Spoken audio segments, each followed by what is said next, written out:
के L M N O P Q 6 लोग हैं, 7 और आर 8 लोग हो गए। एक वर्गाकार मेज के चारों ओर मेज के केंद्र की ओर मुख करके बैठे हैं।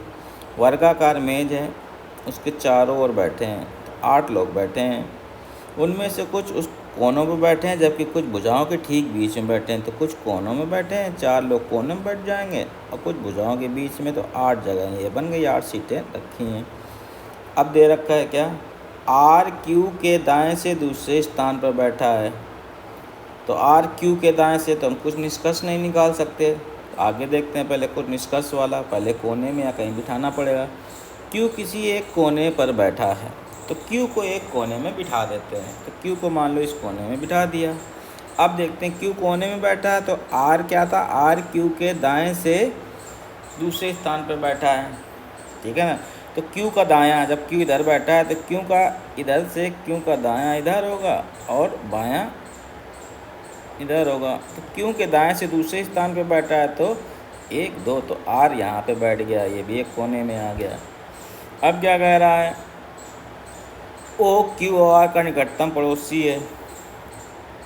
एम एन के बाएं से तीसरे स्थान पे बैठा है। एम एन के बारे में कुछ नहीं, तो इसको बाद में देखेंगे। एम किसी भी कोने पे नहीं बैठा, एम कोने में नहीं बैठा, इसको भी देखेंगे। ओ क्यू और आर के निकटतम पड़ोसी है, तो ओ जो है क्यू आर का निकटतम पड़ोसी है, तो क्यू आर के बीच में होगा, तो ओ यहाँ आ जाएगा। ये निष्कर्ष हो गया, और ये वाला हो गया, और ये वाला हो गया। अब देखते हैं, के एन का पड़ोसी नहीं है, अभी ये भी नहीं कह सकते। एल आर के बाएं से तीसरे स्थान पर बैठा है, तो एल आर का बायां, आर का बायां से यहाँ है, तो बाएं से तीसरे स्थान पे 1 2 3, तो एल यहाँ पे बैठा है, तो ये वाला हमारे पास हो गया, ठीक है। तो अब बाकी को बिठाना है। अब बाकी में हमें देखना है किस तरीके से। तो देखो, अब यहाँ पे एम एन के बाएं से तीसरे स्थान पर बैठा है, ये हमारे पास बचा है। एम एन के बाएं से तीसरे स्थान पर बैठा है। एम किसी भी कोने पे नहीं बैठा है, तो एम कोने पे नहीं है, तो यहाँ पे बीच में यहाँ पे हो सकता है या यहाँ पे हो सकता है। अगर एम यहाँ पे ले लेते हैं, पहले एम को यहाँ ले लेते हैं, ठीक है ना। तो अगर हमने एम को यहाँ पे लिया, तो क्या कह रहा है, एम एन के बाएं से तीसरे स्थान पर बैठा है, तो एन का बायां कौन सा हो जाएगा, एन के बाएं से तीसरे स्थान पर बैठा है। तो देखो, बाएं से तीसरे स्थान पर बैठाने के लिए एन का फिर यहाँ बैठाना पड़ेगा, जो कि एल ऑलरेडी बैठ चुका है, यानी कि ये कॉम्बिनेशन हमारा गलत हो जाएगा। तो एम कहाँ पे बैठ जाएगा, यहाँ पे बैठेगा। तो एन के बाएं से तीसरे स्थान पे, तो एम का दायां देख लेते हैं, 1 2 3, यानी कि एन यहाँ बैठा है, क्योंकि एम के बाएं के, ये पूरा हो गया, ठीक है।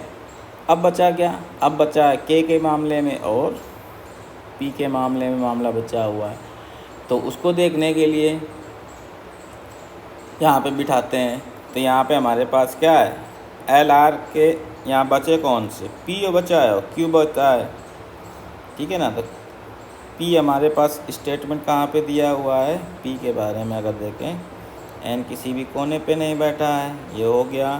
ओ क्यू आर का निकटतम पड़ोसी है, ये भी हो गया।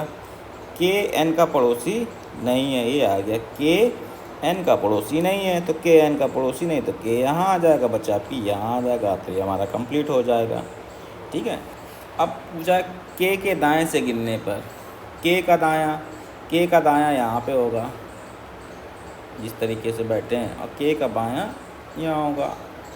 तो के दाएं से गिनने पर के और क्यू के बीच कितने लोग बैठे हैं, तो के और क्यू के बीच में देखने, क्यू और के बीच में तो कितने हो गए, 1 2 3 लोग। तो आंसर क्या हो जाएगा हमारे पास, 3।